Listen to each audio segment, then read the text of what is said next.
going on, everybody? Welcome to Pillow Talk with Paul Goneau.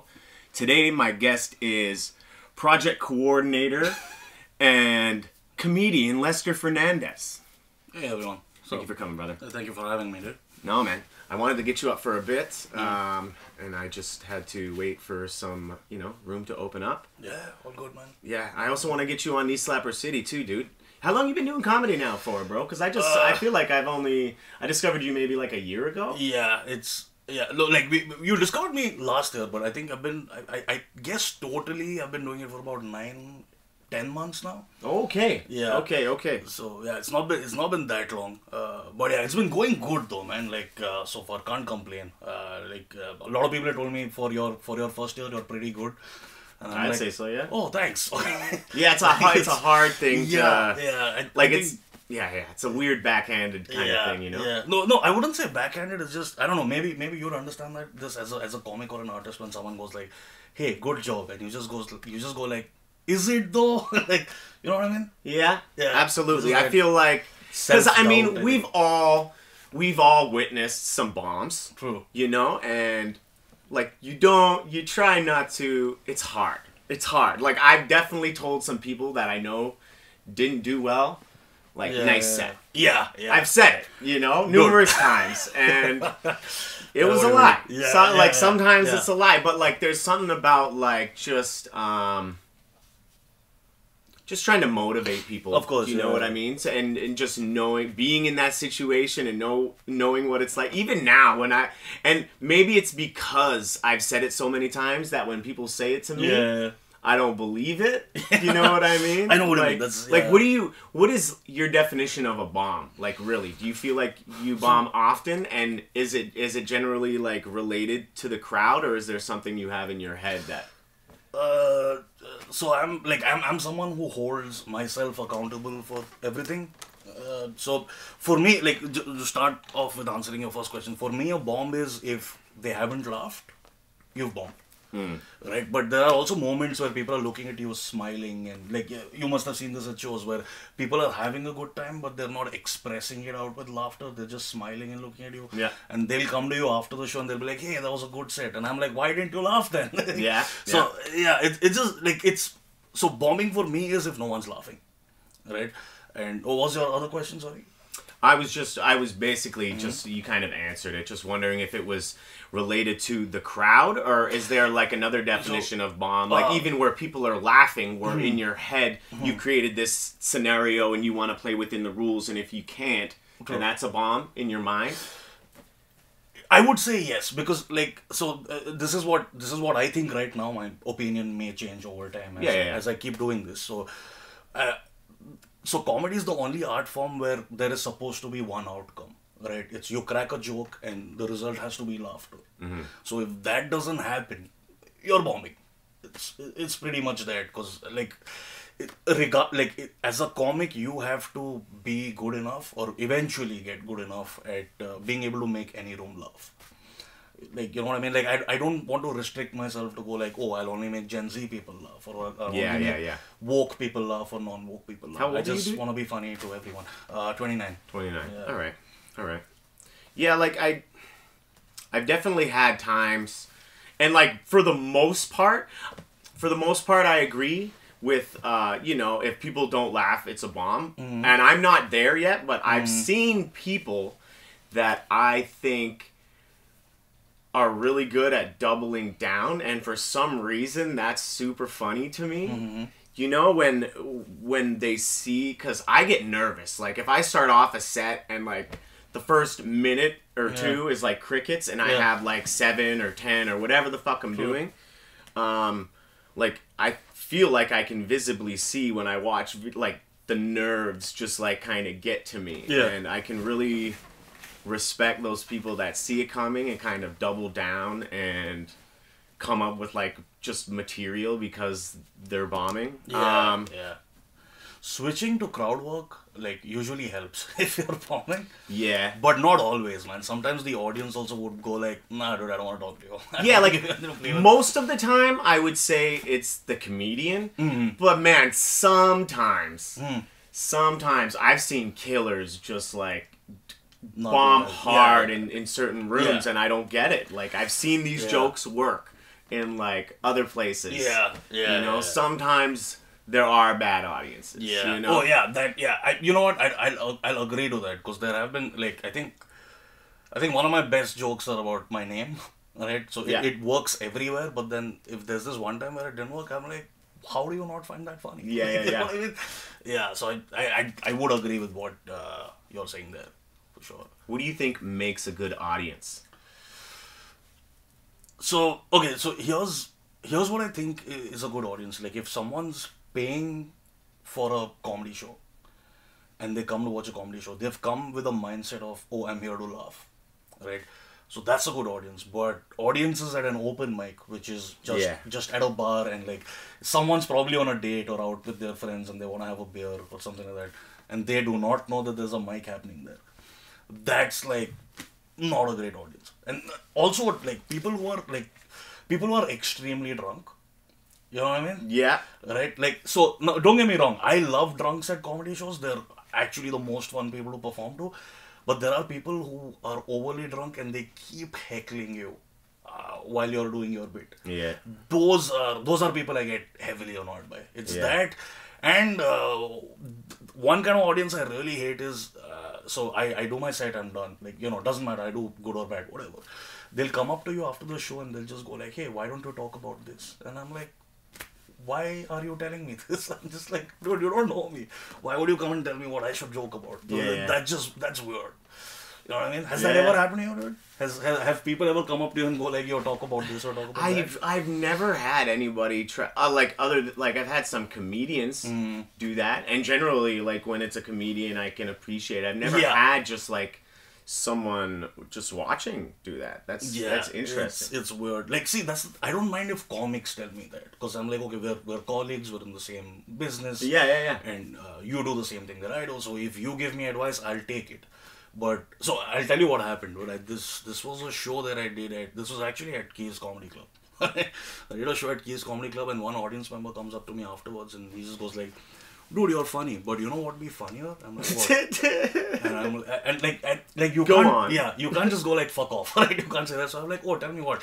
And he just goes like, you should play with your accent a little bit. And I'm like, what does that even mean? How do I play with what I already like? This is how I speak, bro. I can't do anything about it. Yeah. It was a very weird, backhanded advice. I think Was the guy white? he was white. Yeah, He was white. He was white and he was a very old dude. Oh, Came up, okay. Yeah. I feel like he meant well. Yeah. When he said that. Yeah. But I'm just like, that's a weird thing to say. It to might be someone. just like the kind like he just loves like racial humor or I something. guess, I don't know. Maybe 'cause- he's just like thinking Yeah. every brown person needs to be like Russell Peters or something. Yeah, You know what I mean? Yeah. Cause he also said you should do the head shake, like the stereotypical Indian head shake. You're like, you Yeah, should do yeah. that. It'll add to the humor. I'm like, bro, I'm trying to change the Yeah. way people look at us. Yeah. So like that's We're not all like, about this, bro. Yeah, we're not all You about know, this, what the dude. fuck you- yeah, So, that's- just That's wild. basically stuff like that. Yeah. No, I feel like I don't know. A lot of my interactions that are like memorable are the ones where people criticize, like they'll be in the audience and they'll say nasty shit, and then we talk after and they're like hugging me and like Oh, apologizing and that kind of thing. Yeah. I've had quite a few of those. Yeah, that's happened to me as well. But that's usually during like if someone heckles me and I have to take them down, and they'll come after the show and they'll be like, "Hey, sorry, I was just trying to have fun. I didn't mean Yeah, to." yeah. And I was like, "No.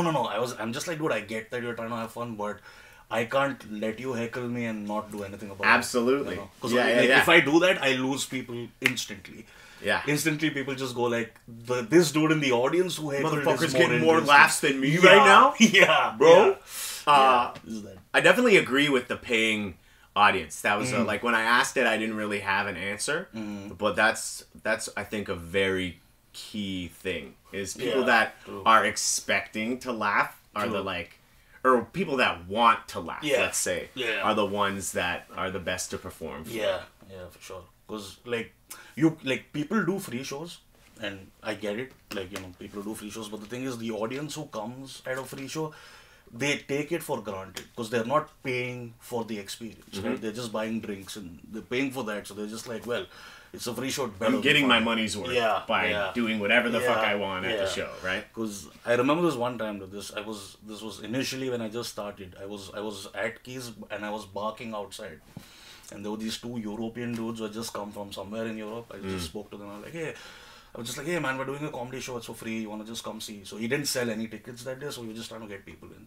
And these two European dudes were just like, yeah man, sure, I'll come in. So we go in, and that was an open mic night, right? So the host goes on stage, and there were like, dude, 4 people or something like that, and none of them paid for the tickets. All of them just came through barking. So these 4 guys were just sitting there, and these two people were there from earlier, and these 2 European dudes just came and sat there, and like I got them in, and I was like, yeah, I got, my first barking attempt. I managed to bring people in. I was happy about that. Yeah. So the host goes on stage and he starts doing his bits, and he does a little bit of crowd work, and these 2 dudes just go like, just look at the host and go like, this is a comedy show. You're not funny. Fuck you. We're leaving. And they get up and leave. And I was just like, what happened, guys? Why are you leaving? And then they were European, so they, in their European accent, they went like, this is a comedy show, yes? It's supposed to be funny. And I didn't have an answer to that. You know what I mean? But there was another comic there, I don't remember his name, but he was just like, yo, the show just started. There's other comics on the lineup. Give them a chance. And they just go like, we don't want to waste our time or money. And that guy's like, dude, what money? you haven't paid for shit. You're just sitting at the show and not doing anything. So yeah, it's just like those kind of people I'm not generally a fan of, and that happens at free shows. Yeah, often. Yeah. Do you have any like rituals? Okay, so you haven't been doing it for that long, but like even still, within the 9 months, there's had to have been like some shows that are bigger than others, right? Yeah. Do you have any like thing you do before the show? Are you like constantly going over your set? Are you like just like, I don't know, playing a game on your phone? Do you have like some sort of like ritual you do before a big show? So when I have a big show, I skip lunch. I don't know why, but it's just a thing I do. I just skip lunch. It just makes me feel more energetic and do you go eat like right after? Yeah, I'll eat right after the show. So that is one thing I do. The second thing I do is I just like on the spot I just like warm myself up. I just like get up a little bit, just move around a little bit. Yeah. And then I look at my notes app, which has all my jokes on it. And then I'll feel the vibe of the room, and I'll just go like, oh, I think I should do this joke and I should do that joke. That's pretty much it, man. And then obviously a beer before the show or 2. That helps loosen up the nerves a little bit. I've been trying to stop doing that though. Yeah. Yeah, because I've interacted with a couple of comics who said that they have to be drunk or tipsy to go on stage and perform. Interesting. Okay. And I don't want to depend on alcohol to feel like I'll do a good job on stage. I don't want that kind of dependency, because the thing with doing stand-up comedy is there's a thing which I agree with, is support the venue. Buy a drink at the venue. And man, if you're doing open mics and just going out every day and you buy a drink every day, that's the road to alcoholism. Yeah. So I don't want to do that. I've been trying to change it. Like now I just go like, here, I'll pay for a drink, but just don't give it to me. I do that, or I'll buy someone else a drink. But yeah, I've been starting to do that. Let's see how it goes. Yeah, no, it's hard. And man,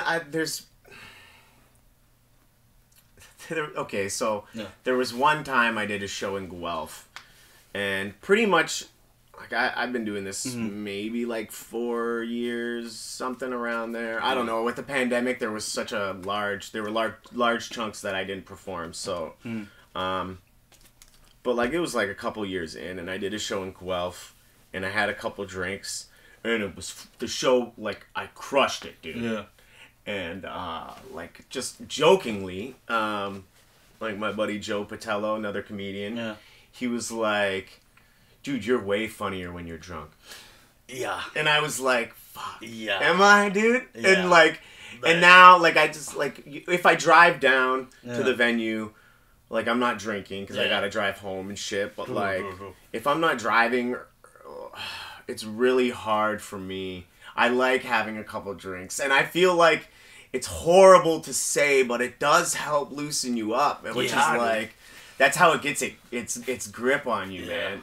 You know, especially producing too, dude. Like sometimes there's been, man, I've filled like 100-seat rooms. I've put like maybe like 5 people, you know, you know, in one fucking place, you know. So like I've sold out really like on the larger side, and then I've also had like basically 0 attendance, you know. And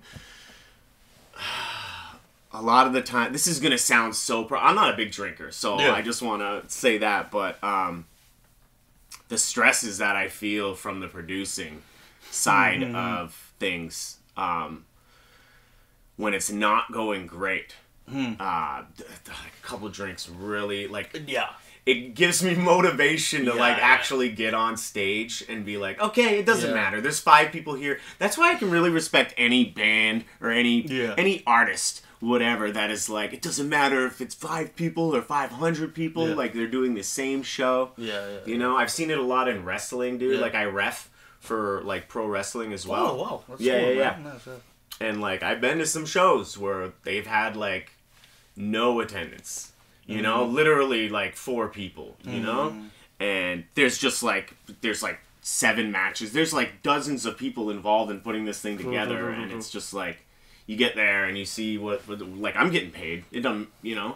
But like, it kind of like breaks your heart, and you see it in the people in the back. And then they go out there, and it's like, some of them, you know, you can see it affects their performance, but then there's other guys, and I'm in the ring with them, and I'm just watching them give 100% when there's like very little reason to, and I'm like, through the magic of alcohol, I don't know, it really kind of helped me change my perspective. Like, when I started producing, it was super hard, and like, I don't know. And I don't want to say it's only the alcohol, but like, initially the alcohol helped change my perspective, you know? And I had some demons when I was younger with like booze and stuff like that, you know? Like, I was like legit, I drank on like my way to like high school.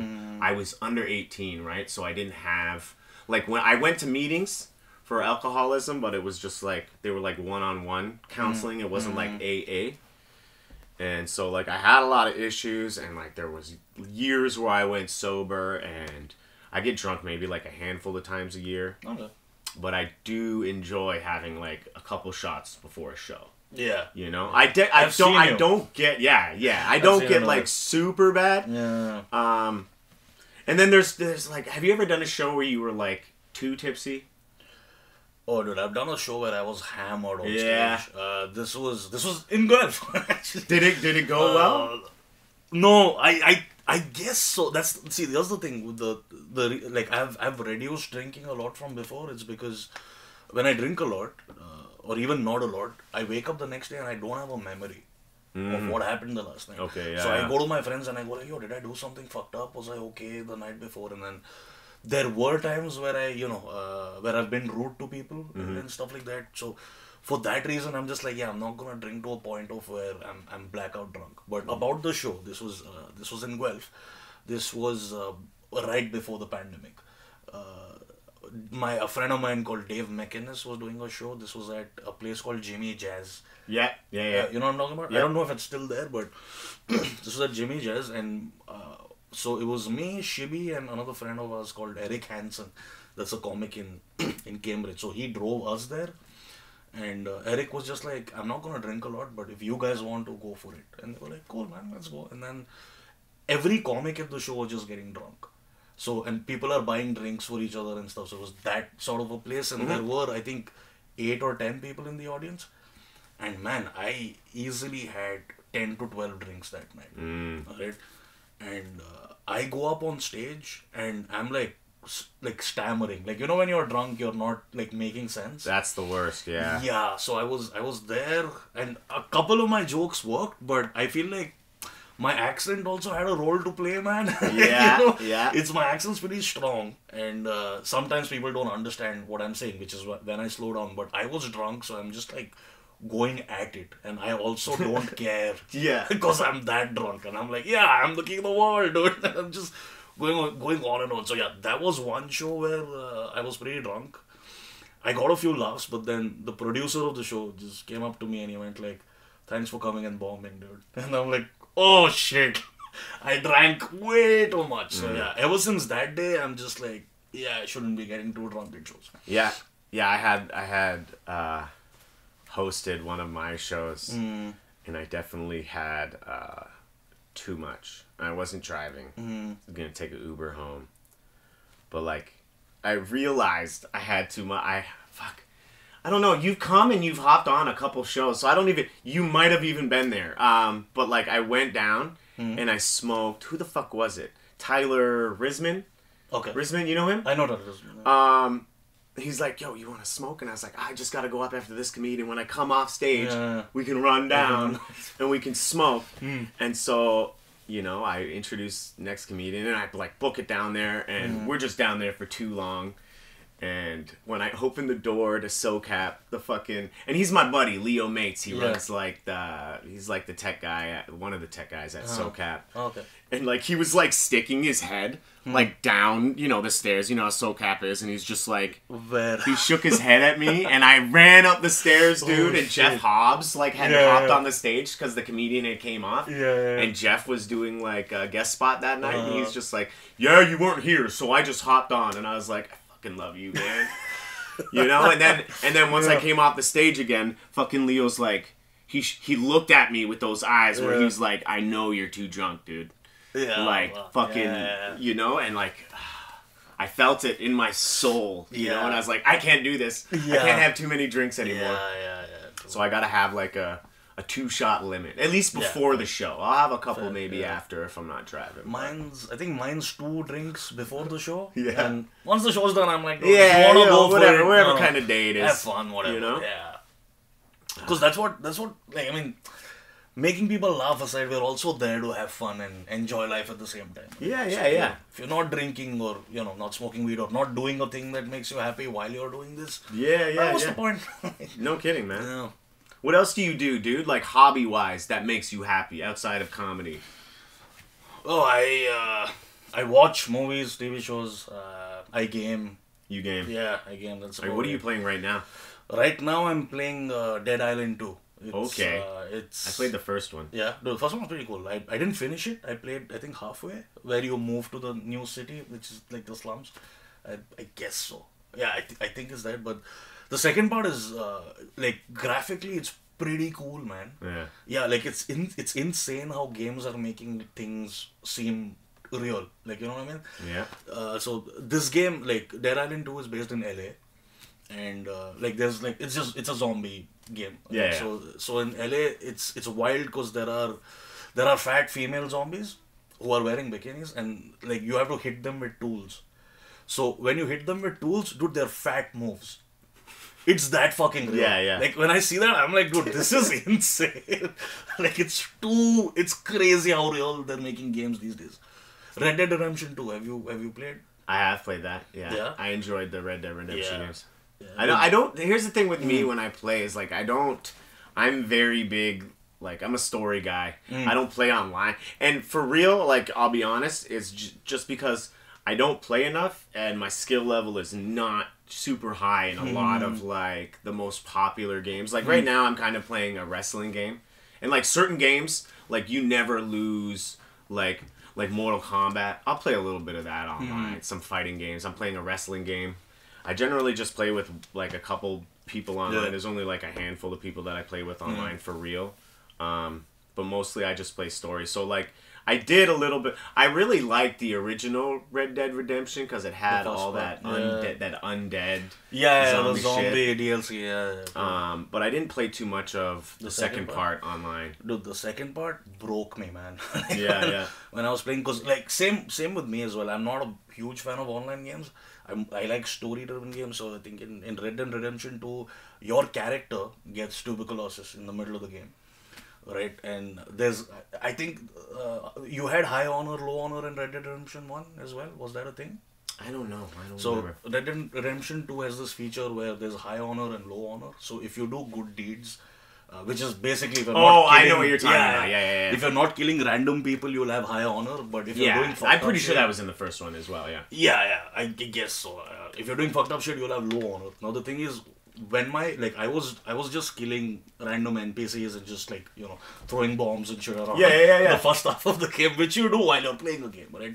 And as soon as the character got tuberculosis, dude, internally I was just like, yeah, I'm kind of fucked up, dude. why have been shooting and killing these random people? This guy's gonna die soon. And then like it's insane because it's not real. Yeah. Right? Like I'm playing a game which is not real, but what I'm feeling is real. Does that make sense? It does, absolutely. Yeah. So then after that, I just started doing good deeds, man, and then I got my honor high, and then that character dies anyway at the end of the game. But the difference is if you've got low honor, you die a terrible death. Yeah. But if you got a high honor, you have a death which is like good, good or honorable. Rather. Yeah. Just that. I think like I do visually games are stunning. I think there's a lot for me there's like a lot to say about the simplicity of older games and the replay value of just like games that have been around for like 50 years that are still fun to play. Like I mean just like Pac-Man, Tetris, fucking, even something like Mario or whatever, that kind of stuff. But one thing, like I'm generally old school. Like I got more old school stuff. I do play new school stuff and can appreciate that. But like I think like the big thing that modern games have over, other than like the visuals, are the stories, man. I think like some of the most compelling Batman stories. Like I'm a huge Batman guy. I read comics and stuff like that. A lot of my collection, a big chunk of it is like all like it's Batman related, and like some of the best Batman stories that I can think of are like from like those Arkham games. Did you ever play? Dude, I played all of them, bro. Dude, just amazing stuff. Dude, I keep playing Arkham Knight over and over again. Yeah, like whenever I'm just like I feel like playing a superhero game, I'm like Arkham Knight. Yeah, that's my game. And yeah, Arkham Knight too, dude. It makes you feel feelings. Yeah, man. That's what I'm saying. Yeah, it's insane how it's changed. I definitely need to get on those. I think they just released the Spider-Man games for PC. Actually, I don't know if my PC is good enough, and I generally don't play video games on it. But like, if I could, it'd be cheaper than purchasing a fucking PlayStation 5. Yeah, sure, my lady got me this, bro. Like she got it, and dude, so we've been together for like 5 Christmases, like 5 years. 5 years, nice. Dude. And so like every Christmas is just kind of like there's this unspoken. Well, I speak of it because I generally win, but it's like who can win Christmas, as in like who's giving the best gifts. Who got the best, gifts. True. And most years I get the best shit for her. Yeah.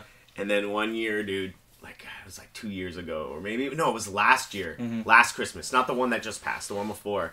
And she fucking got me the fucking X. Well, first she got me, what is it, Gotham Knights? Gotham Knights is yeah. Okay, so Gotham Knights is the one where Batman is dead. It's the most recent one. And so I opened that. And I was like, oh, thanks, babe.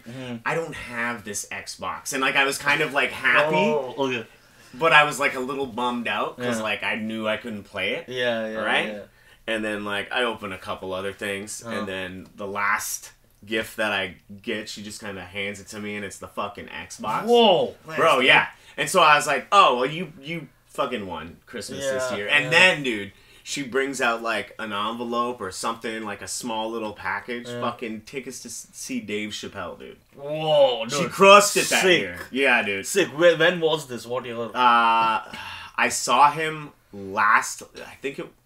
January 1st. Oh, you saw that show? Yeah. Nice, man. I watched him too, but I watched him after he did The Closer.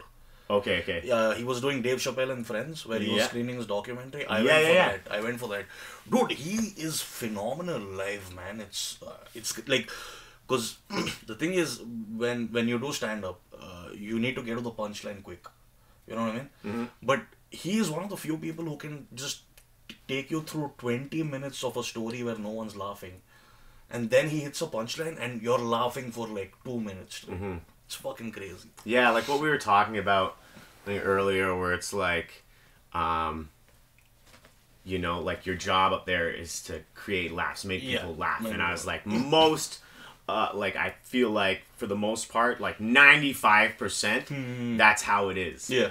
But like part of the 5% that I was thinking of was specifically Dave Chappelle. And he's like, he said something that like is interesting. And granted, he's Dave Chappelle. He's been around for a long time. Yeah. People know who he is. Yeah. You know, they understand. They've come to like him as a person. He's not just a performer. Yeah. Right? And so, I mean, it takes some building, but like, you know, we're all trying to build to get to that point. And something he said, and this is kind of like, you know, it's all going to come full circle. He said, you don't always have to be funny, but you need to be interesting. Yeah. And I think that's exactly what he is. Yeah. I mean, definitely. not everybody can do that, because when you just go up on stage, you're not your name. You're just you're performer two or whatever of the night to a lot of people. You know what I mean? And so once you can, you know, build up your name, I think you have a little more freedom. And I don't think anybody is more interesting than Dave Chappelle. Like he had... after the George Floyd thing, did you see his YouTube thing that he did? Yeah. There was like 2 jokes in that. Yeah, yeah. You know, and like I mean, it was captivating. It was all, I'm never bored when I listen to Dave Chappelle talk, man. It's like he's also got such interesting stories, man. I think he's lived a crazy life, right? Like from the time of song, so which is why when he says something, you'll just listen to him. It's crazy, dude. Yeah, dude. Yeah. So, do you hope to have that kind of persona on stage at some point in time? Like, be a storyteller? Is that what? I don't write a lot of like story jokes. Sometimes things just have where I have like jokes that are very close in topic, and then for whatever reason I realize that they're really close, and I didn't when I initially wrote them. And so like sometimes unconsciously I write like story jokes, but I don't know. It's hard to say, man. I don't really have a style really that I kind of go for. When I was in Second City, I was like all over the place. Where like, I do kind of have maybe like 1 or 2 stories here, and then I have some like just a couple like cheesy one-liners, and then I have, I don't know, just I don't even know what to say, but like jokes that are long, short, medium, whatever, different kind of approaches, misdirection, whatever fucking cases. And I would perform for like my teacher, comedian, the guy who was leading the class at Second City. And like after, like a critique that I got often was like I don't like how you go from like one-liner to like a story and blah blah blah. You need to like he was basically trying to like brand us as like, well, you gotta figure out what your thing is and just like be that. And I was like, well, I want to be all of the things. I want to be a little bit of everything. True. You know, so that was kind of just my mindset, and that's kind of, I don't know. I don't really, and I write weird too, man. Like it's hard for me to like force myself to write. Like I don't know how you do it, but like and someone like Jay Rainville, he's so, like, I respect, like, his mindset. I don't know how much he does it anymore, but, like, when he first started out, like, he had a very strict schedule, and he'd post his calendar and be, like, most of the days he did, and he's just like, I'm just trying to do it for, like, 20 minutes a day, blah, blah, that kind of thing. But, like, anytime I've ever tried to do that, it just never works, bro. I need to, like, really, and it kind of sucks, but, like, sometimes, like, shit just comes to me randomly, bro. Like, in the shower, like, when I'm about to fall asleep, or, like, fucking when I used to, or whenever I take the bus, you know what I mean? Like, sometimes things, and I just, like, need to write it down then. I need to get it out, or I forget about it, and, like, and then once I start putting it out, I can work on it for, like, an hour, or whatever, however long I have time to work on my shit, you know? But I just can't allot a period of time, like, okay, every day at 8:30, once we put Aaliyah to bed, I'm gonna, it just never works. Of course, What about you? Dude, mine is, so things come to me, or stuff happens to me, and I go like, this is a joke. So like sometimes I sit and I go like, what can I joke about? What can I joke about? And then I'll just think of random ideas or like random things that would have happened to me at some point in time in my life, and then I'll make a joke around that. But sometimes it's just stuff that happens to. Oh, so this happened. I'm figuring out how to make this funny. I was on the subway, dude, and this guy came and he just goes like, "Hey man, could you give me some money? I want to have a meal."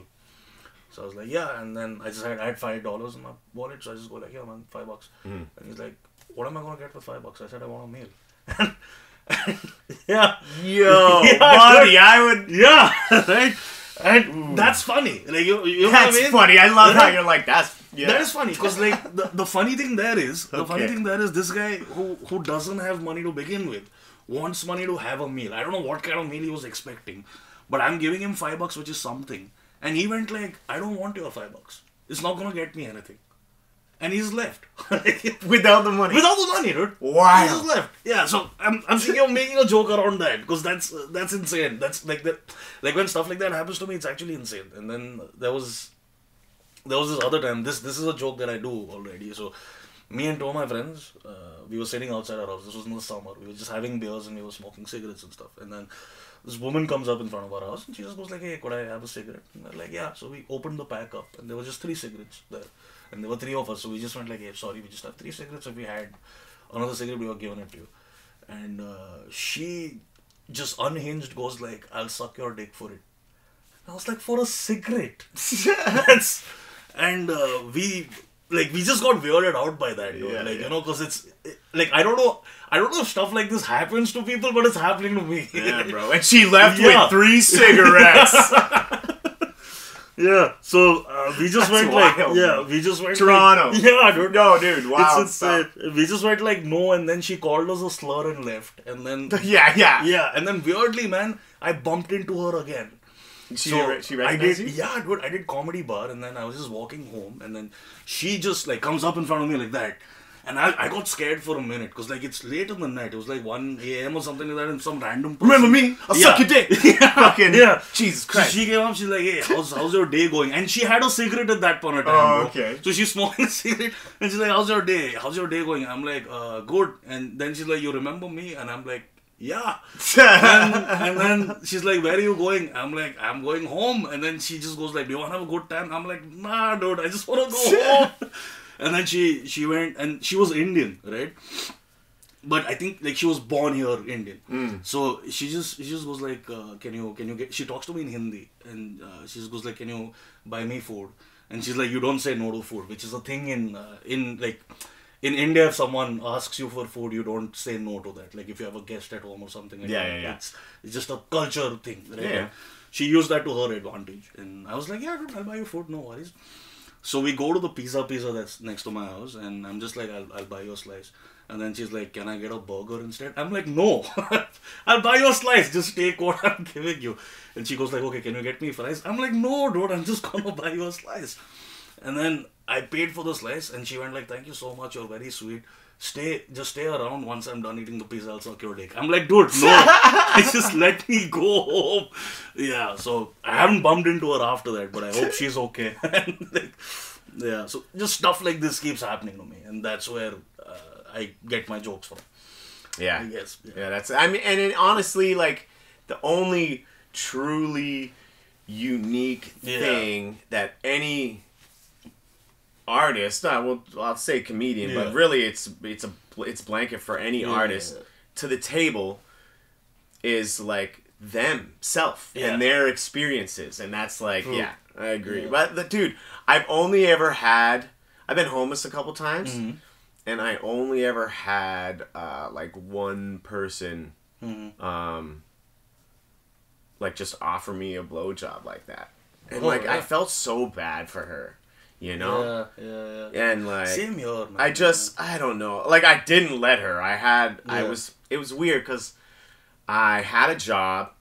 I was also kind of selling little drugs. Okay. And I just didn't have a place to live at, so I was staying at a shelter that was in Brampton. And I wasn't necessarily in a super bad place like the other people there. I just really went there for like a roof over my head to sleep. That was it. I was just there for like however many hours at nighttime, and then I left, and I just went back. You know, it was that kind of thing. And fuck, man, to be in that kind of position and just. I mean, unless she really just... Maybe she just thought you were super cute, dude. She hasn't even... Yeah. I don't know. Yeah, possible. But then, man, it's like a weird way to hit on someone. Like, you know... Oh, yeah. It's like, super aggressive. Yeah, like, buy me a piece, I'll suck your dick. I'm just like, I don't... Like, even if I've not had sex for years, I still go like, no, I can't. Yeah, I'm okay. Yeah. And even... It's so weird because I feel like no matter the situation, like it could... Wow, no, maybe not. I was trying to think of like, okay, so do you have like a celebrity crush that you like? Like I think Emma Stone. Emma Stone is my like number one.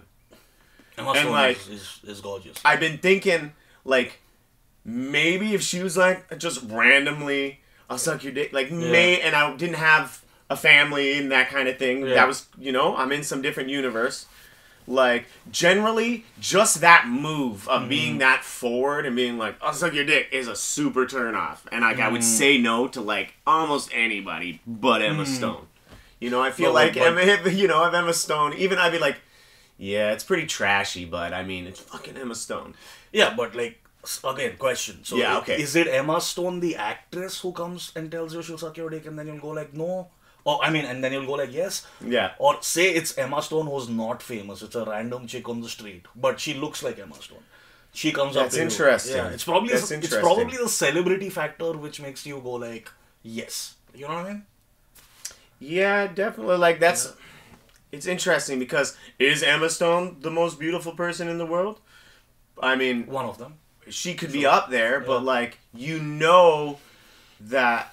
There's like, and it go like even like athletes and stuff like that. It's like, do you think you know who the fastest runner is? Do you think the fastest runner has the same? Like, there's just so many variables in one's life. True.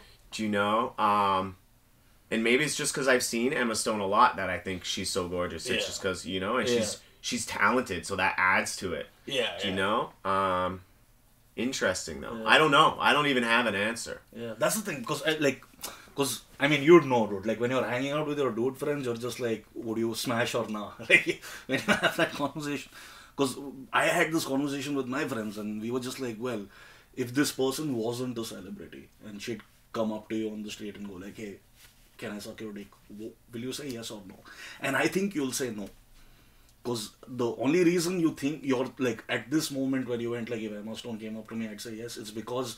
Right now, Emma Stone is an actress and she's talented and that's what's on your mind. Because there are women who are that pretty or pretty. Yeah. Right? That just no one knows. Yeah, that just no one knows. And if they come up to you, you probably might say no. Or you might say yes, depends on the desperate situation at that point. I've never even been like a strip club guy, dude. Like, I don't, and to each their own. Like, I know friends that were. I've been to strip clubs like 2-3 times in my life, and each time was was to pick up drugs. I just want to say I haven't when I lived in Brampton, I was into some shady shit, and I really just smoke weed and, you know, drink every once in a while, but like as far as like any other shit, I don't even do. I'm not even like, there's this whole like mushroom thing right now, and I was like, man, I fucking sold mushrooms when I was like 18 years old. Like I've already been there. Like, I'm not trying to, there's nothing appealing about that kind of thing anymore. Do you know what I mean? It's like you're over it. Dude, I've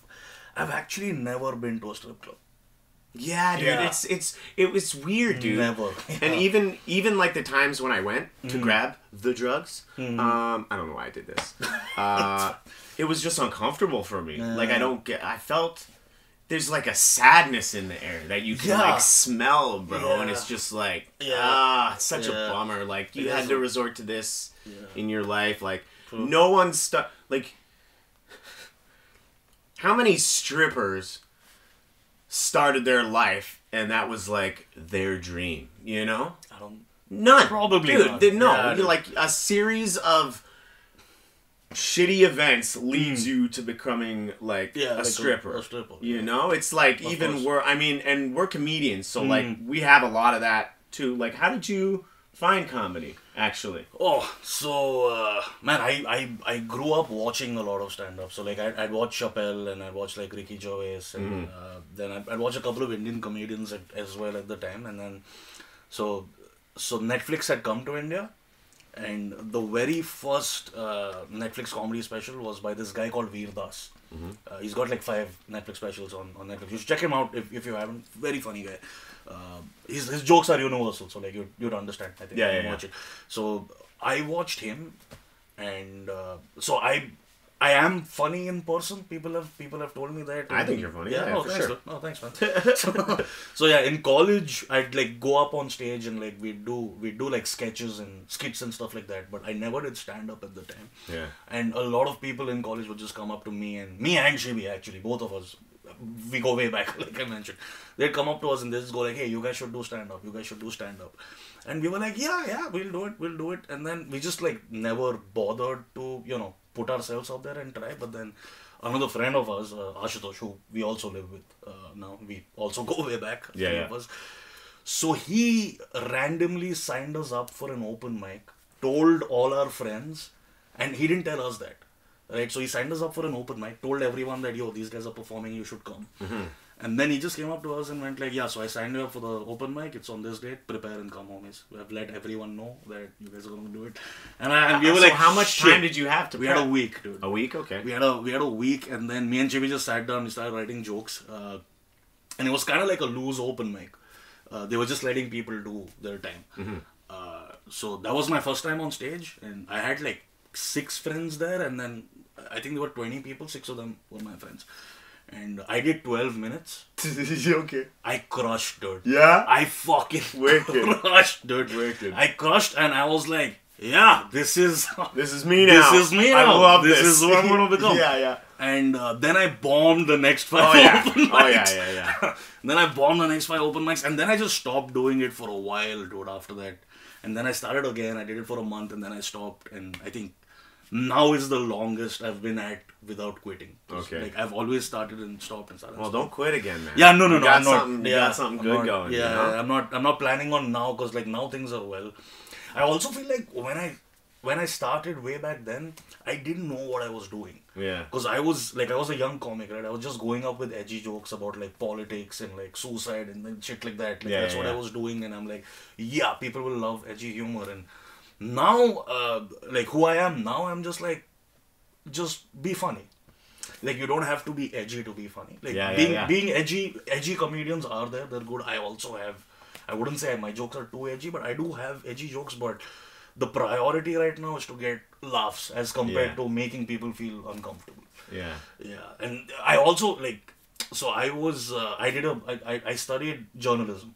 Okay. Right. And the reason I took up journalism is I'm like, the world's a messed up place, and I want to make it a better place by becoming a journalist, which I also didn't become. And while I was doing that, I was like, I can maybe make the world a better place through stand-up comedy, and I'll have jokes about politics and open people's eyes up about how our world leaders are assholes and shit like that. That's how I started. And then eventually I realized that, dude, nobody cares about your opinion. You know what I mean? Like when you're just starting out, if you just go with, politics, I'm going to say this, I'm going to say that. But that's how I started, where I was like, I want to change the world with my art. And right now I'm just like, I want to make people laugh with my art. Yeah. That's how I, like, that's what made me start. And like, I think wanting to make people laugh is what's keeping me going at this point in time. Well, shout out to your boy for signing you up for that open mic.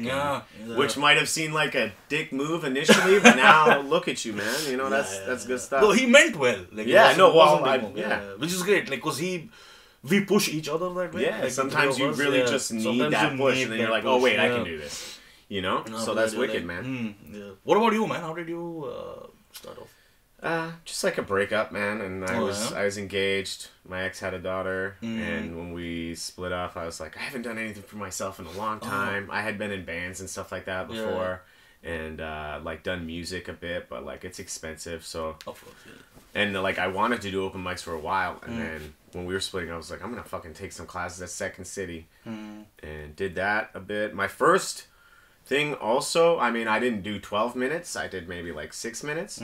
but I also crushed the very first time, and it was Nice. like the best feeling. And then, so I had. It's funny at the beginning of our comedy, whatever, was very similar because I had like really good first show, and then actually directly after my first show, like one of the guys I was in Second City with, who's like, I had one really and like I said before, like as much as like the length of like my jokes was a thing, I'd have shorter jokes and blah blah blah. Also like I just have some super silly jokes, you know, where I have a joke like super simple where I talk about like my pets and then say like my son's name is Mittens because all our pets have human names. Yeah. And so it's just something super. It's a little kind of throwaway joke. It generally gets like, you know, a couple laughs.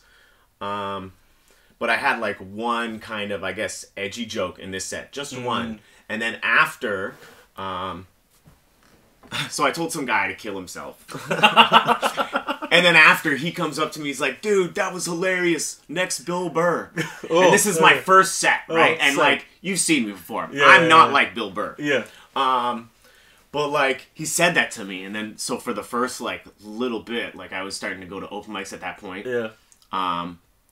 And like, so he said it, got in my head, and I was like, oh, Bill Burr? This is what Bill Burr is. This is what I gotta be like. Yeah. And so like my first few open mics were just me trying to fit that. Yeah. And I didn't do well at all. Like I did a couple sets where I just felt like I literally got like no laughs. And granted, some of them were like, there's no audience, it's just comedians, and those are like the fucking worst anyway.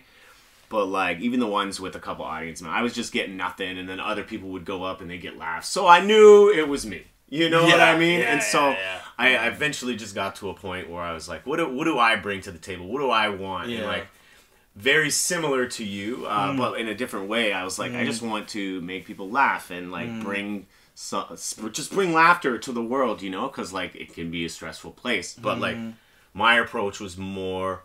And I have a couple political jokes. Like my favorite comedians. We're going to talk about those in a couple minutes. Sure. But like they're generally like the guys that talk about that kind of stuff. And I like that, but that's not what I like. I've always said my like influences are different than like my favorite comedians. Do you know? Like they're a complete for me, they're a different list. Sure.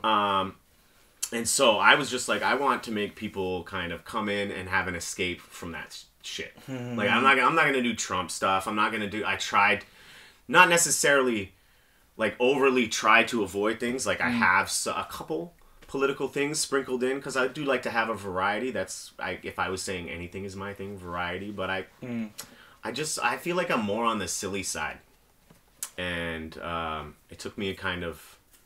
Quite a few bombs to realize that like, oh, I'm bombing because this is just not who I am, and people can see that, and it, you know. And so once I kind of found my groove, I don't even know. I feel like you're kind of getting into your groove now, like you know where you are, and like I feel like it took me a little longer than you. So kudos, man. Oh, thanks, dude. Do you want to get into the top 5 now? Do you want to start that? Oh, we can start that for sure. We can start with comedians since we're on that. Yep.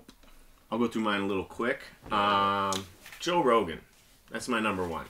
Dave Chappelle's my number 2. They're pretty close. I would say Mark Forward. Okay. He's Mark Forward is like a Canadian guy. He was like born in Oakville, but he's like one of the writers, and he's like. Stars in Letterkenny, and do you watch that show? Have you ever seen it? I've seen an episode or two. He's the hockey coach. Okay. Or like the main hockey coach. Yeah. He's also in Mr. D. He's just really good. And a very kind of, if anything, the only silly comedian out of my top 5. So yeah, Mark Forward, and then I'm going George Carlin. Oh yeah. And Bill Burr. That's my top 5. That's sweet. Mine is I wouldn't say these are in order from. You don't have to put them in order. It's fine. So, dude, I'm a huge Ricky Gervais fan. Yo, yeah. Yeah, it started with his fucking. Don't say it. Huh? The Oscar thing? No. Oh. He had the egg. Fuck. What's the kid nursery name? had a great fall. All the kings. Oh, Humpty couldn't- Dumpty. Humpty Dumpty. Yes. Yeah, his joke about Humpty Dumpty. Yeah. That was the first joke I saw him do, and dude, from there onwards, I was just hooked to Ricky Gervais. Yeah, so Ricky Gervais. Okay, so is just a one. quick little side note. Yeah. I just got into Ricky Gervais like a couple years ago. Okay. When he did his Oscar speech and he Yeah. called out like all the companies and all the people there and Yeah, just all the bullshit basically Yeah, yeah. that is wrong with the world. Yeah, yeah. That's when I really started appreciating Ricky Gervais. I love him now, dude. Like Same he's here, so same good. here. He Yeah. has like I mean his shows. He has a show called Afterlife, which Dude, was phenomenal. I love that show. Yeah, man. dude. It's Yeah. such a good show, dude. Yeah. It's insane. It's wild how that didn't win any awards. You know, I genuinely don't understand how it didn't Yeah. like get picked up at the Grammys and stuff. I'm just like, that's such a feel good show with It is, dude. such a good It message. hits every note too. Yeah, like yeah, it's everything a 'cause- show should be. Yeah, because when I'm feeling down, I watch that show. Yeah. Yeah, it helps. Like every episode, like because at the beginning of every episode, he's just like, I'm gonna kill myself. And at the end of the episode, he gets a reason as to why he should. Which is why that's it's a very beautiful show. That, and I mean, he's also the creator of The Office, which is insane. So yeah, Ricky Gervais is one of them, and then I don't know if you know. Have you heard of Russell Howard? Yeah, yeah. Russell Howard is another one, dude. So I watched Dave Chappelle is also there, one of my top 5, and then there's Sam J. I love Sam J. Okay. Sam J is very funny, and then there's Veer Das. That's the comic then in India, the first guy to ever I got you. make it on Netflix. Yeah. So my thing with is growing up in India, because I grew up in Dubai for the most part, and then I was in India. Yeah. And all of these, like all the greats like Chappelle, Bill Burr, and Russell Howard, and they wouldn't come to India to do shows. Right? They would come to Dubai, but then I couldn't afford them. Neither my parents Yeah, also couldn't right. afford the Yeah, tickets. yeah. Right? So we just couldn't go. So ever since I'm here, this is me and my friends. Any big artist who's coming, we just go like, fuck it, book it. Yeah. Yeah, doesn't matter how much it costs. We'll figure it out later because it's an experience at the end of the day. That's Man, how things are getting we wanna- expensive though. Yeah, man. Shit. It is insane. I paid $200 for a month of groceries. Dude, it's it's crazy. All right. Superheroes. Superheroes, Scarlet Witch. All right. She's super powerful, dude. That's what I really like about Scarlet Witch, and Batman, obviously. Did you like what was Did you like WandaVision? Were you a fan of that? Not a lot. No? The company I used to work at worked on the show.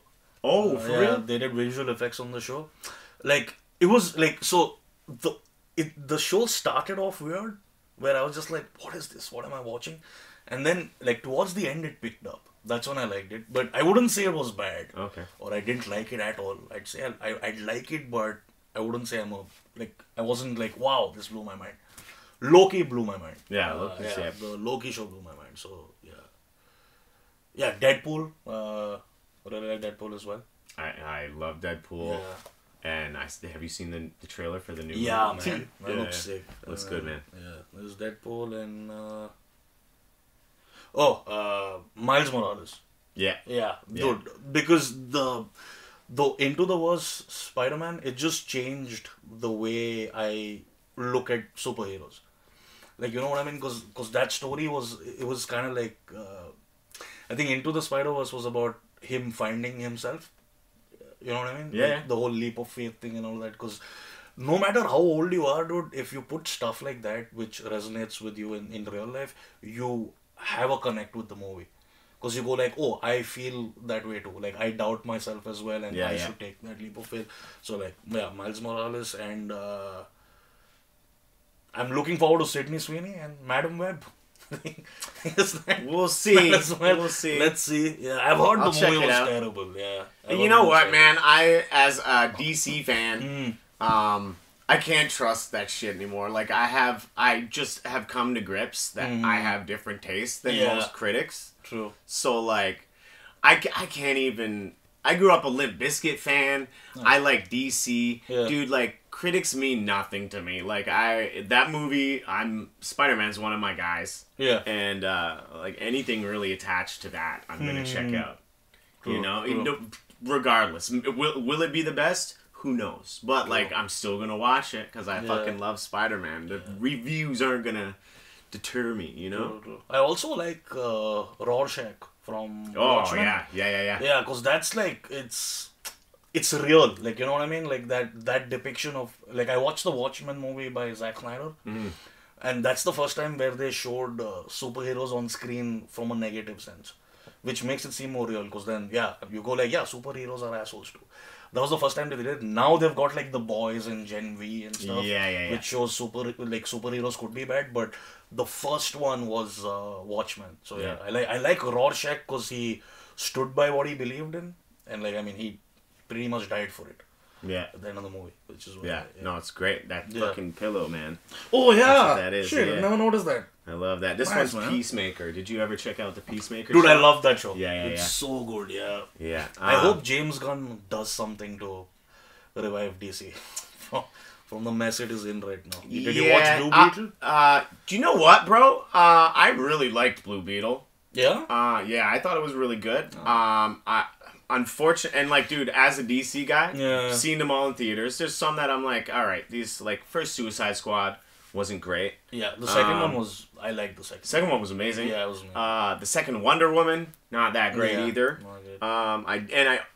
The only DC, I guess they're rebooting it. Well, it's unclear. Like, because he's continuing Peacemaker, and I think Margot Robbie's still going to be Harley Quinn. There's a couple people that, so it's like, I'm interested to see where it goes. Yeah. But Aquaman 2 was like the only DC movie from this past generation that I didn't see in theaters. Yeah. Was it good? Did you watch it? I haven't seen it yet. No? I haven't seen it yet, man. And I don't... No. It's weird because when you have these movies, did you see Blue Beetle? I did, but I couldn't like finish it. You didn't like it? Yeah, eh? I wasn't. I don't know. I wasn't a big fan of. Oh, I dug it, man. I dug it. But I feel like a lot of the last couple DC movies, it's hard to, with these kind of movies, you know, you're investing your time. True. You know, and when people know that, like, all right, well, this shit's not gonna matter in like a year and a half. True. It's hard. I mean, that's basically why I haven't seen Aquaman 2. You know, it's just like, God, you guys.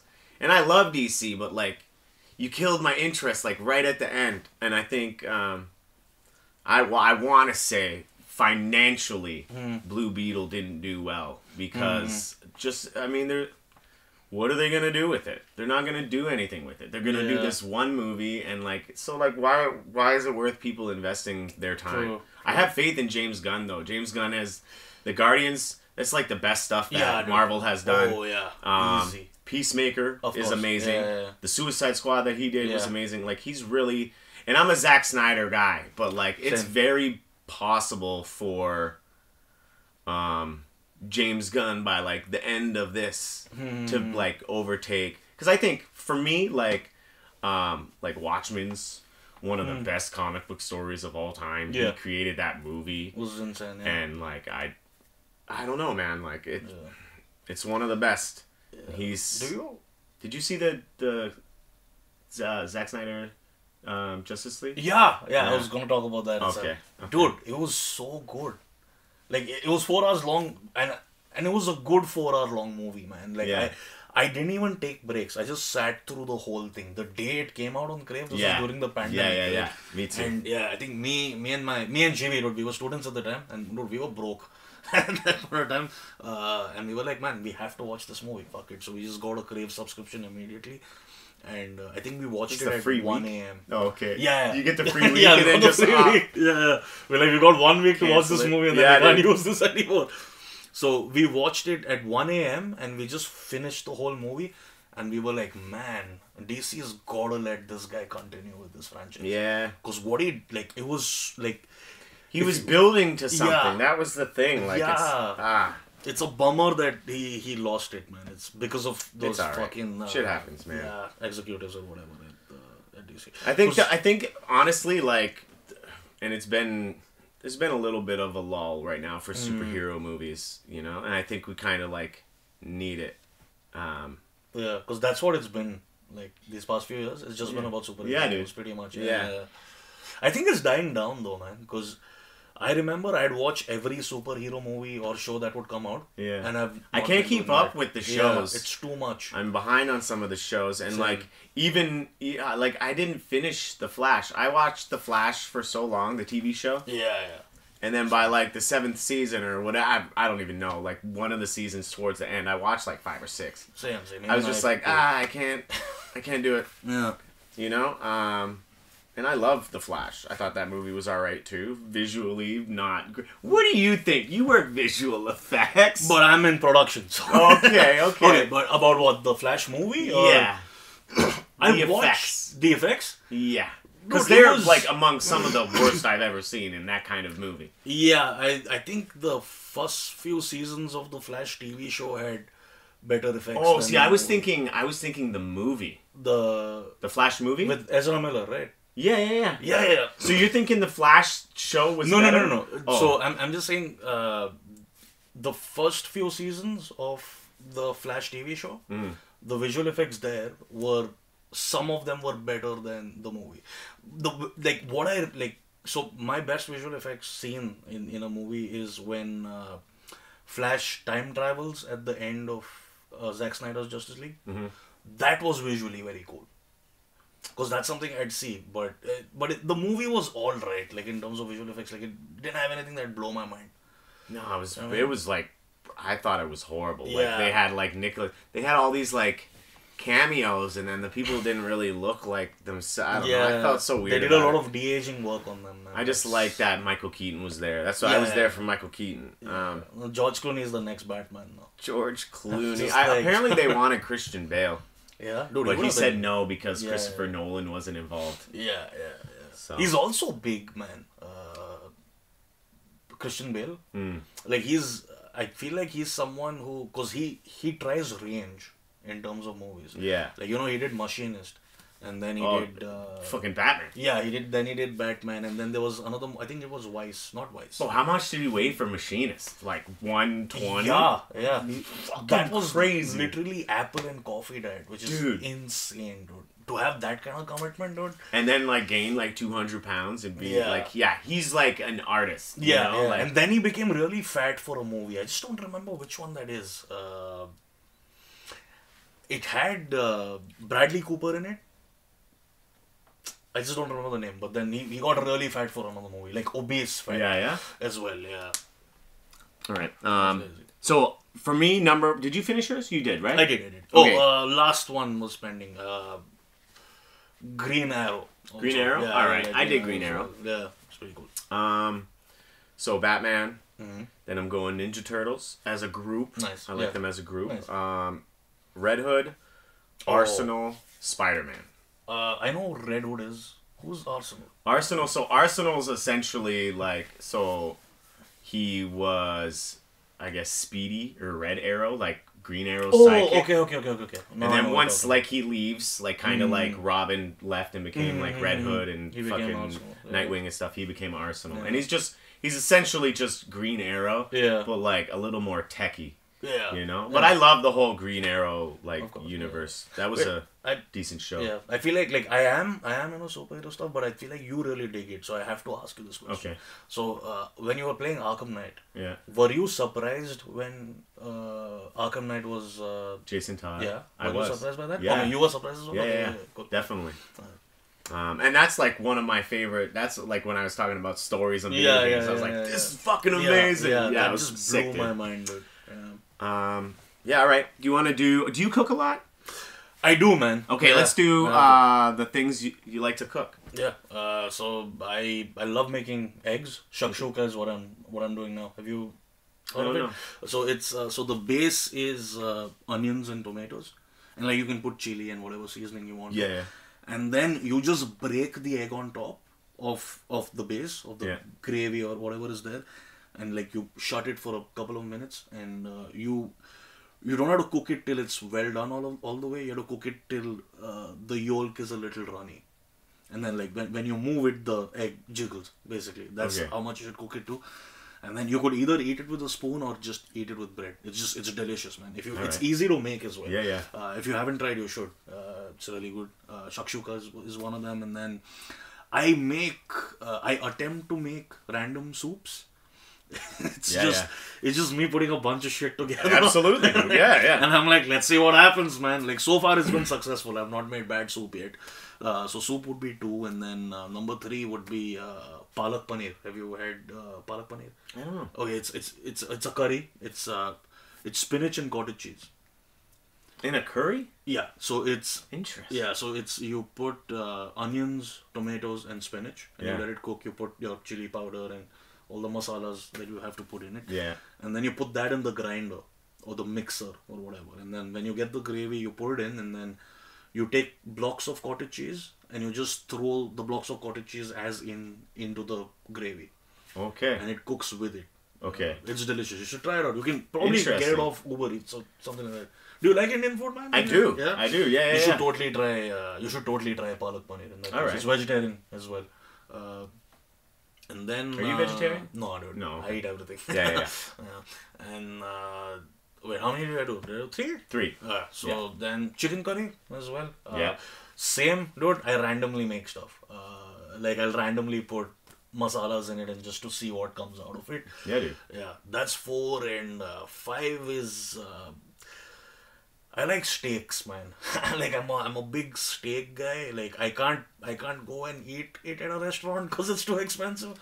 So I just sort of buy like cheap meats of Walmart. Barbecue, Yeah. pan fried. Pan fried. Yeah, I don't know all right. barbecue, but I just make it at home. Pretty much like put the fat side first and Yeah. let the fat come out and then cook it. But man, I recently made steak using an air fryer. Oh, really? Yeah, I it haven't was- used an air fryer like ever. Yeah, dude, you should. Yeah. It saves you so much time, Yeah? bro. Yeah, it saves you so much time. You should totally get one. You got one at your place right now? Yeah. Yeah. on my Okay. place. So, Okay. yeah, just wrap so I just wrap the steak up in a foil. Yeah. And I put it in. I let it, because the air fryer that I have, it says how many minutes you need to put it in and how much temperature it should be at for a steak. Yeah. So at the end, once it's out, it's not completely cooked. You still have to sear it a little bit. Gotcha. So you still have to put it on the pan, but it does save you time in terms Oh of... yeah. 90% of the Yeah. work. Yeah. Like my favorites, medium rare to rare. But dude, I think so far I've just been able to, like, I probably made steak 20-30 times so far. In the air fryer? No, in life. Oh, generally. okay, Air fryer okay, was okay. once. Yeah. Okay. Air fryer was once in life generally, and I think I've only managed to cook it perfectly to medium rare or rare probably 4 times in my life. Okay. It's hard, man. It's either hard or I'm stupid, and I don't know how to do it. This is that. What about you? All right. So I am also like I love to make things that take a long time, and soup is one of those things. Yeah. So, but specifically, like I mean, like I like to make any soup, but Mm-hmm. specifically, I want to say a soup that my nana made. It's like this Italian chicken soup with like chickpeas and just like Nice. yeah, like originally when we had it, like there was like I don't know a day. I grew up like Catholic and shit like that, but I'm not Similar. religious or anything. Yeah. And there was like a day where just you didn't eat meat. So this is something like my nana started to make Lent. for that day, Yeah. and eventually she just added chicken to it because I don't know. I feel like my nana was religious, but as time went on, she got less and less. Yeah. Like she practiced less and less. So my nana's soup, and I'm going shepherd's pie. Oh, dude, I Again, love it's just shepherd's something that takes a while to make, Yeah. and there's a bunch of layers, and you can make every layer a different flavor, and I don't know, it's just great. Chili, again, super Oh. long. Lasagna, I like to do like the thing is like I can make the cheese and stuff from scratch. I want to Oh, yeah? fucking I want to get like a pasta maker. As like that's what I do, Yeah. and I don't have like a fucking pasta roll or something. I want to get one of those, and then maybe like fucking do everything from scratch, you know. Yeah, dude. And then recently, I've been really on making things with my waffle maker. Oh. So I just wrote waffle maker stuff. But like, I mean like, obviously you can do like fucking grilled cheese, like stuff like that. But like, I don't know, last week I made a mashed potato waffle. Oh. Nice. Dude. It was insane. It was so good. Yeah, dude. Nice. And it's just like, I'm just shoving anything in the waffle maker Yeah, right now. I'm in a just waffle makes it- maker mood. Like, I don't know. I've had the waffle maker for a bit, but there was something recently where I was like, you know what? We have a waffle maker. Like, why don't we use it? Yeah. So I just started fucking flattening things and, Yeah, you know? yeah. Sweet, dude. I yeah, should get dude. myself a waffle maker. Fucking waffle maker, Yeah. peanut butter and jam sandwich, bro. Oh, yeah, bro. Fuck. I never thought of that. Dude, Jesus. I'm telling you.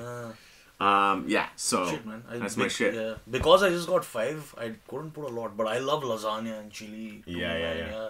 Chili, like, the thing is, I knew what chili is while I was in India. Because, like, it come in movies and TV shows. Like, because we watch a lot of Hollywood content back home. Along with Bollywood. So, like, I just see people having chili with a spoon and stuff. I'm like, man, I want to try that. And nowhere in India did I find a place that had chili. But the minute I got here, the first place I had chili at was, I think, Tim Hortons. Oh, no. Oh, that's the bad stuff? Oh, you like it? I mean, that's the first time I had it there. Okay. Right? So I was like, this is actually good. Because, dude, I used to also work at Tim Hortons when I was a student here. Okay. So, towards the end of the night, like, what they do is throw the chili away. And I'd be like, nah, dude. Taking it home. This is going to be lunch, dinner, and breakfast. Wicked. Yeah. Yeah, dude. Well, I feel like any chili's like good chili, but it's not my chili. Like my lady's mom and her sister, they just wait for me to make chili, dude, so my lady can bring them some. Like they fucking love it. So it's like that makes me feel good. Yeah. You You know? should give me some if you ever make chili. Yo, next time I make it, dude, I got some with your name on. Because I'm sure Tim Hortons is not good chili. Yeah, I mean, But it's just the first time I had it. Yeah, And I was like, this is good. pretty tasty. No. I get it. All right. Okay, let's go. I don't want to end on funeral songs. So let's go on that. Songs you want. This was like a weird one, you know? I can go first if you'd like. Yeah. Go for it, man. Okay, so mine are a little weird. I got number 1, Nookie by Limp Bizkit. Okay. Okay? And not for any, like, sentimental reason. Just because, like, I think anyone that, like, would be at my funeral would know how much I love that song. And I just think it's hilarious that I'd have people at my funeral crying listening to Nookie by Limp Bizkit. I think that'd be funny. Leave Out All the Rest by Linkin Park. Kind of a sentimental song. Just about, like... I mean, Chester's dead now, but, like, about him just, like, when he dies. Like, just, you know... Just remember the good things that he did while he was here, you know? Yeah. Has anyone ever told you kind of look like him? Yeah. Yeah? Yeah, Okay. I got that a few times. Oh, yeah, okay, yeah. cool. All right. I'll Be Missing You by, he was Puff Daddy then, Faith Evans. It was like, I'm pretty sure it was just after Biggie died, that song came out. So that would be my number 3. Then I'm going Dust in the Wind. I think the group is Kansas. I don't know. I can't remember. I want to say the name of the group. I only know this song because have you ever seen Old School? No, dude. Okay, so this Old School is like a movie with like Will Ferrell, Luke Wilson, and like Vince Vaughn. Those are like the main guys. Yeah. And in it, this old guy who it's like a frat boy kind of movie, and like they're all these like super grown adults that are like in this frat, and there's like a senior citizen. His name's Blue. Okay. And he dies. And so they attend his funeral. Okay. And that song's playing, and I don't know. Every time I hear funeral, I think that movie, you know? That's like, it was the first song, like when I said, let's do this, it was the first song that came to my mind, even though it's not my number 1. And then Buried Alive by a Toronto band called Evans Blue. Okay. Just cause, you know, it's Buried Alive. I don't know. I don't know, man. I don't even know if I'll have like a funeral, you know? Like, what do you mean? I don't know, like, I feel weird, like, I've only ever been to one funeral, man, Same. and, like, it was an open casket, it was, like, this weird thing, like, I don't know what I am even gonna do with my body when I die, like, I'm still, you know, like, I'm still on the fence, like, I'm not saying I won't have a funeral, I'm just... I don't know. This is literally the first time I've ever thought of. My lady was like, this is kind of a weird question, but it's good. Like, it's good weird. Yeah, no, yeah, it definitely is, because it got me thinking about mine as well. About death. Yeah, I'm just like, All right. yeah, what would I want? What you got? So I'm from a conservative Christian family. Okay. Right? So and like even though they're Christian and conservative, I can still talk about stuff with them, right? So I want them to remember me the way I am before I like if I die and they're at their funeral. I think the first song that should play should be "Wet Ass Pussy" by. All right, I like the funny Because it'll approach. be hilarious, dude. Yeah, dude, that's so funny. Yeah, because what are they gonna do? I'm dead. Yeah. They have to laugh. This was your request. Yeah. They have You to guys laugh. not gonna sit here and listen to this song? Yeah, there's that, and then there's "Feeling Good" by Nina Simone. I really like Nina I know Simone. that song. "Feeling Good" by Nina Simone, and then "Start from the Bottom" by Drake. That's Okay. That's again All right. for like the humor element, and then there's a song. Shit, I forgot the name of the song, but there's a song. No, it's "You're Gonna Go Far" by Noah Kahan.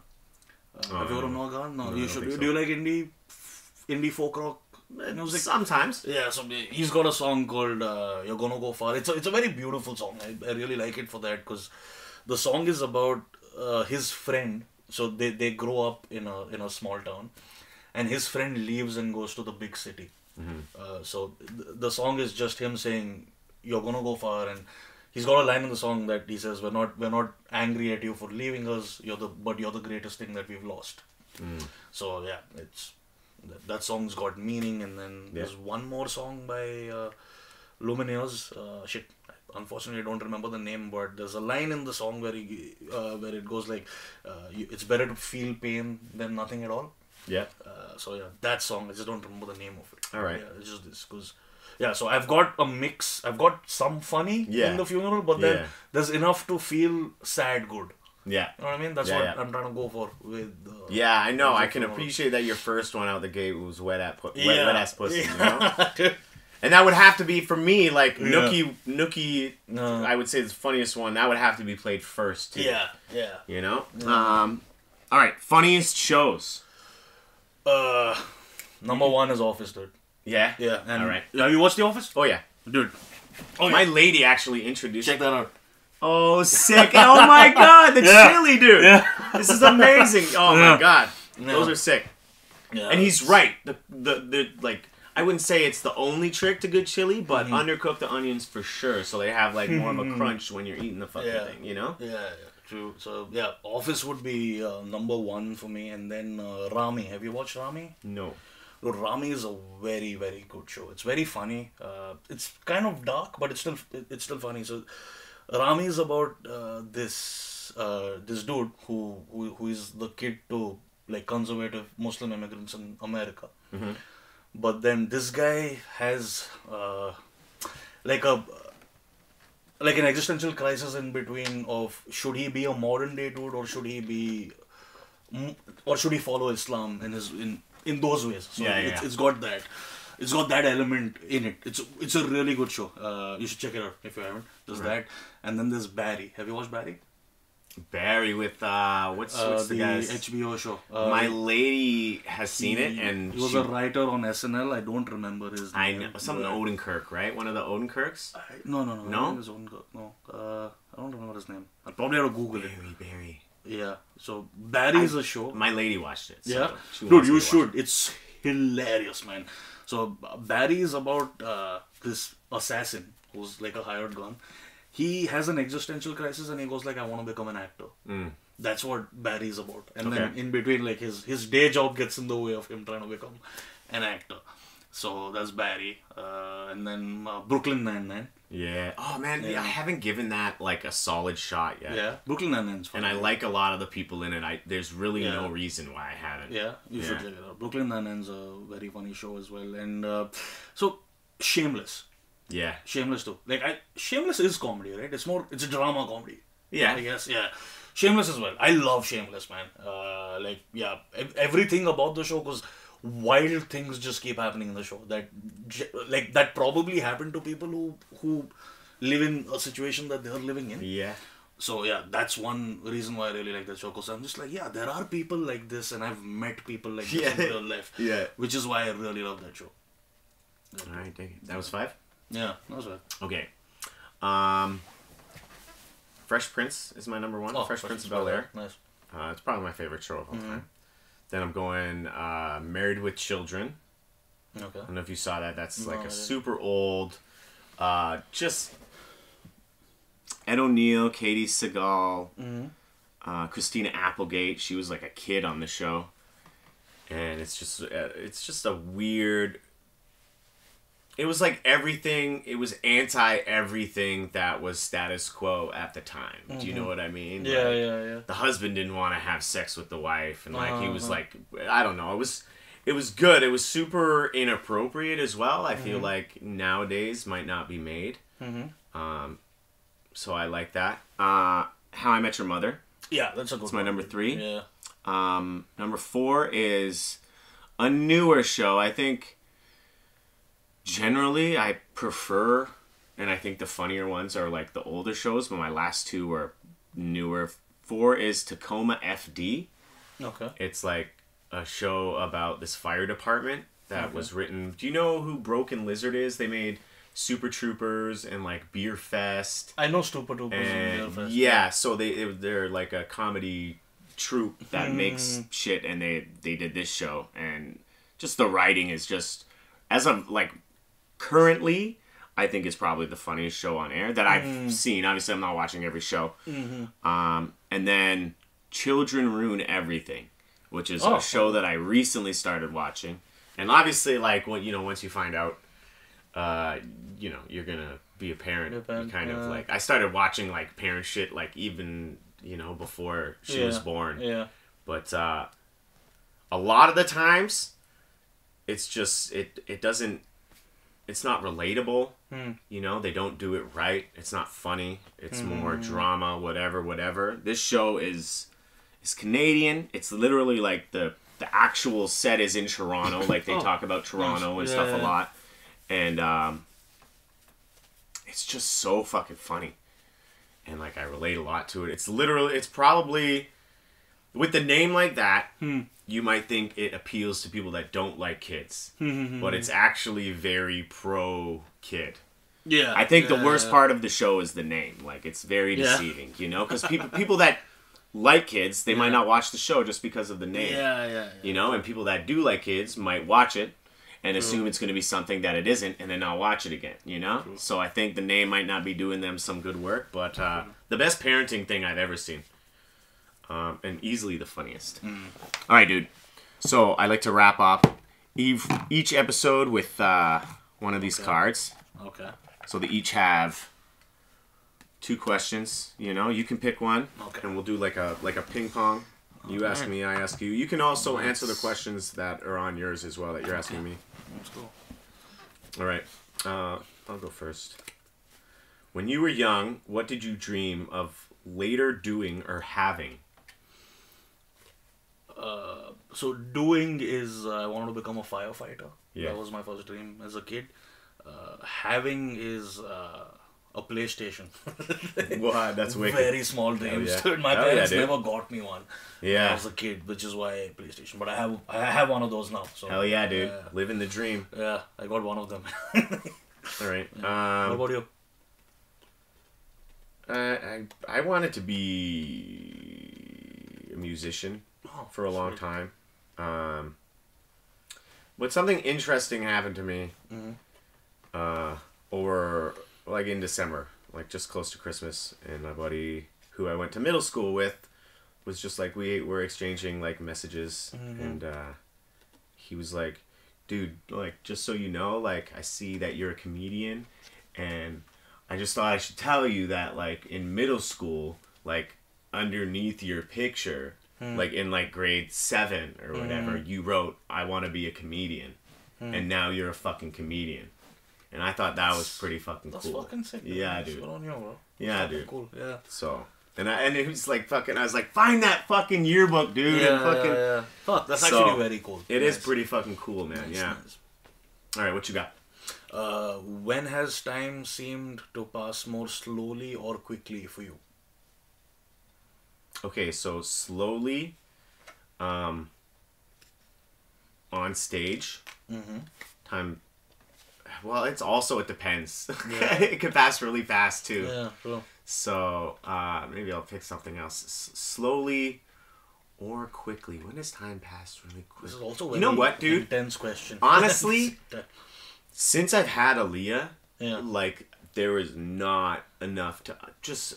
Since I've had Aaliyah, that's my answer. There's never enough time in the day. I feel like, to the point where like I don't get enough sleep at nighttime because that's the only like me time I get, like relaxed time I get. Like time just goes. There's not enough hours in the day. I'll say having my kid. Since then, it's just like I feel like also just to kind of sidetrack here, but I feel like there's always been like key things in my life. So, when you're in school, I felt like time passed the slowest. And like the more, I feel like there's a direct correlation between the amount of responsibilities you have and how fast time passes. Cause like for me, it was just like school weeks, and like they would just go by super slow, and then, or they probably felt long at that time, but like in hindsight, after you get out of school and then you like you start working your first job, and then it's like, I don't know, man. I feel like every time I've like accepted or taken on a big responsibility, like something happens, and like the baby is just like the latest thing. Yeah. Yeah. That was a little extended, but what do you think? No, it's fine. All right. Okay, mine's time passes slowly slowly is when I'm doing my 9 to 5, dude. It feels like it's taking a whole day. Quickly for you has been I think my journey in stand up right now. It's because man, I started roughly 9 months ago, but I just feel like my first ever show was like 2 months back. Like you know what I mean? So that's quickly. I feel like time's passing by quickly, and like I have to just get better at this. So yeah. All right. That's my answer for that, and then you have to switch it around, and there's one more. Yeah, you can do yours if you want. Oh, okay. Okay. What's a dream or goal that you had for a long time? A dream or goal that I've had for a long time.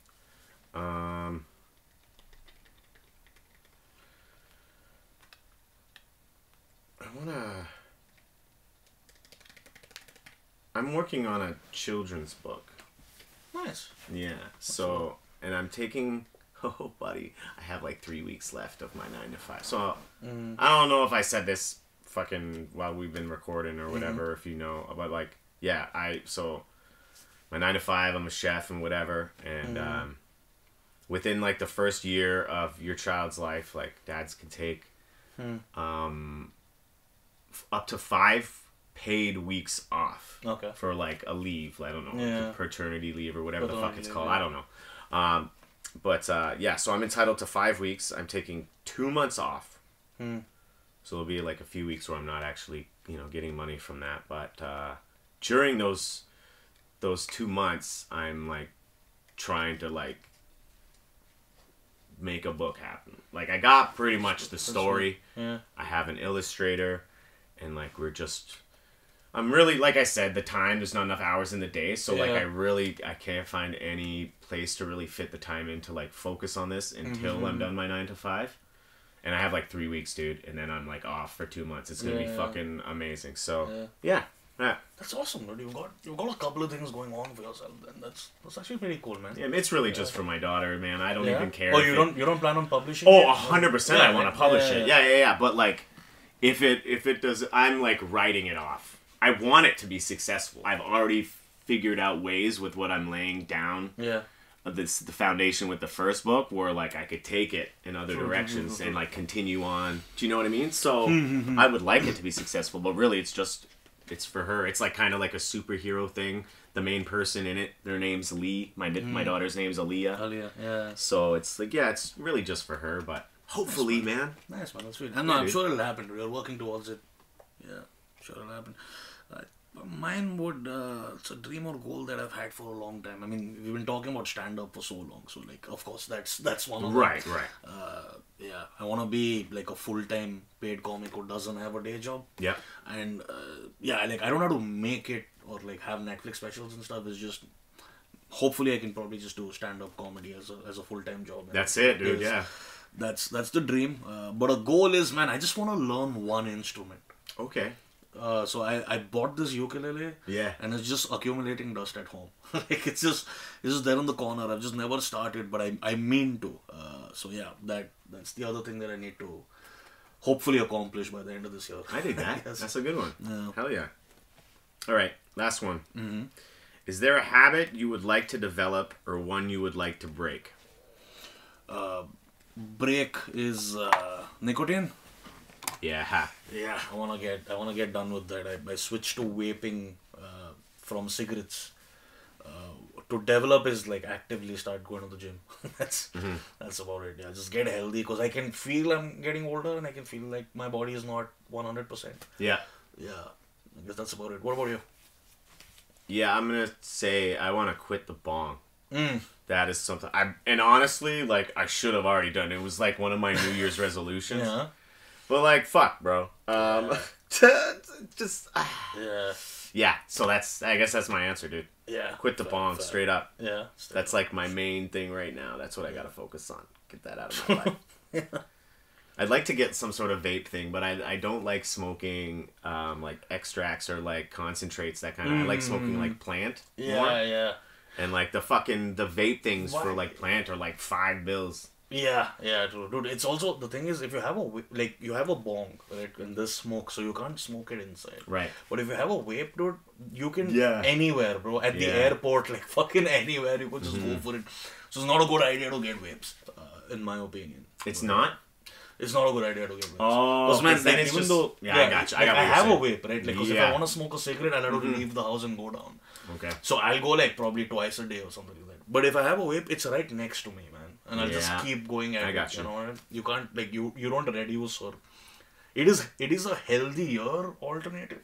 Yeah, but it's not maybe you're healthy. smoking more because Yeah. it's so convenient. Yeah, because it's convenience. Edibles, ever tried edibles? Yeah. That would probably help you. Once in a while, I like, but they really kind of get you there, man. Like, it's dude. really, and it's like, see, the thing I really like about the bongs is because it's only like a small amount, and you probably get like the same, like, you can take as little as you want or as much as you want with that, you know? And with the joint, it's like you're committed, and you know? And then with edibles, you're fucking super committed. Yeah. You know? And it's hard to really like if you're just a little bit off, Yeah. you can just a little hit of of your fucking vape or a bong, and it's there, but, Cool. yeah, I never really thought about the convenience thing. That's an interesting perspective. Yeah, All right, bro. Well, I guess we can wrap it up. You can let these people know where to get at you if you like. Oh, hey, where to get at me? I'm on Instagram. I'm at Laugh with Lester. You can follow me there. I put up show updates, and I'm hoping to put up sketches soon. Working on it with a friend. Let's see if it happens or not. So it's a work in progress, but yeah. But thanks for having me, man. This was a lot of fun. I loved. It's been a pleasure. I loved coming. I hope I come soon again. Yeah, at some point in time. We're gonna get you on East Cyber City hopefully in April if I. That'd be sweet, man. Yeah, dude. I'd love to do it. Yeah, that's actually like my favorite show that I'm doing now. I really like the concept, and it gets like the audience. Like so there's 3 judges and an audience member gets picked, like kind of drawn out of a bucket. And they get to come up and sit with like me and like another comedian, like and just judge. You know, so it has like this interactive element that I don't know. I haven't really seen. I've seen the panel of judges on the stage, but I wanted to bring something new. And also like we were talking about. I don't know if we were talking about it on this or like on the drive up here, but like the marketing side of things is hard. And I was trying to, you know, someone who's not in comedy and doesn't know that world, and now they're going to be a part of the show and they're going to post about it and people are going to see, and it was kind of like a marketing strategy as well, you know. So I mean it's been good turnout so far, so I hope to continue doing it there. The next one is a double header on March 15th, 7 p.m. and 9 p.m. shows. Yeah, dude. Anyways, like always, this podcast is brought to you by Neon Light District. Hit them up. Use code Pillow Talk to save 10%. And by The Great North Apparel. Hit them up. Use code Pillow Talk to save 30%. Just want to thank Lester again for being here, brother. Thank you you are so the much. man. Thank you and for having me, dude. I'll see you guys in 2 weeks. Peace the fuck out. Peace.